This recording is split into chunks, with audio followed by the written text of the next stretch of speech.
Mens Shed, for the most part, it's more than a workshop. It's a place of camaraderie, of fellowship, of making connections with other blokes.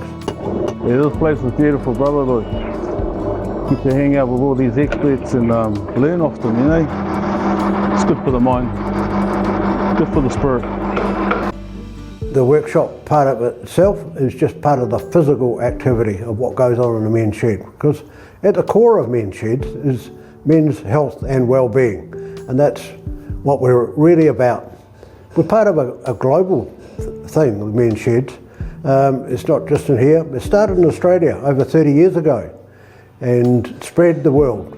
Big movement in England, Ireland, but really across the world. So within New Zealand, there's 135 Mens Sheds. And we were probably one of the early ones, around the 4th or 5th Mens Shed in the country. But we've come a long way since then. The shed has attracted more and more men, and the buildings have been expanded to accommodate the different diversity of activities that the blokes want to become involved in. So we do woodworking, we do metalworking, we've got raised gardens out there which blokes grow for the food bank in town here. There's writers group, there's men's health sessions that we do here. We've got some laser technology, and we go out for social occasions. We go and visit other men's sheds around the country, take a bus and see how the other half lives.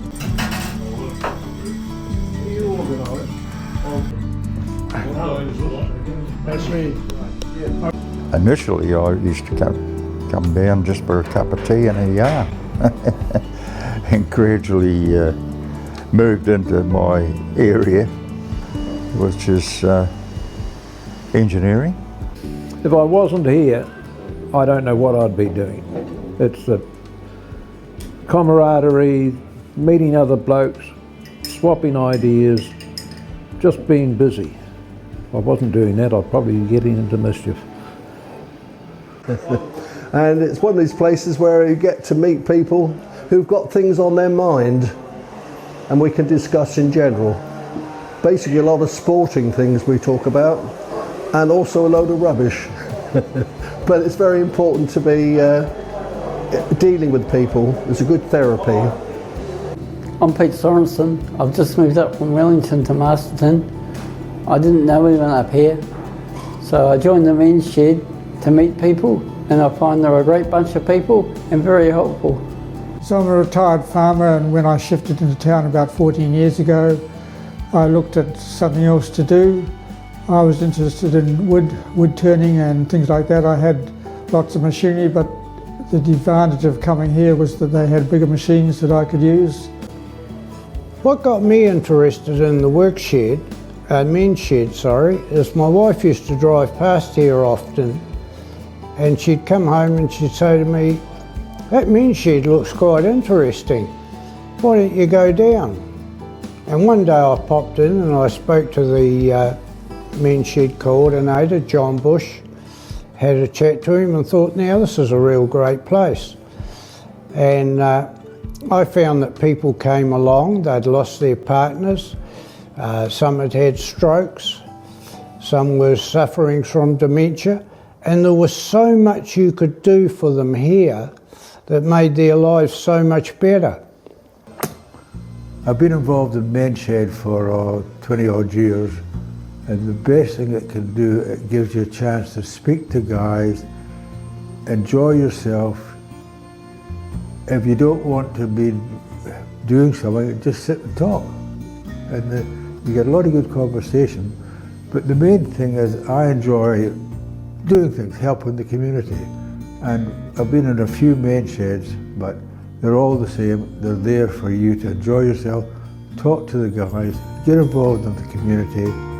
And I can't say any more, but anybody that's considering it, get into it as quick as you can. We have people come to the Mens Shed with all sorts of abilities, but also with disabilities as well. We've got blokes in here in a wheelchair. They come in with a walking frame. Another chap needs crutches to get around in the Mens Shed. And so you'll make the space, and so the facilities can cope with those situations. The most important part is it's a bloke. Get them down here to the men's shed, get them involved and join in. And it's really important that the shed changes day by day. The blokes that come today might not come tomorrow, but they come the day after. And so the faces change, what's on the table for morning tea changes, and the projects on the workbench are going to change as well. And it all leads up to something that we have, and quite special at the end of the year, is we have a big function at Christmas time, as you do, and but we also have a Christmas shop here, and so we make some very special items as Christmas presents and also Christmas decorations as well. And so we get into the theme of Christmas, and the public comes along, and it's one of our fundraisers for the year, and it's great to see the community here, and they can look through the facilities while they're doing a little bit of shopping for Christmas at the same time.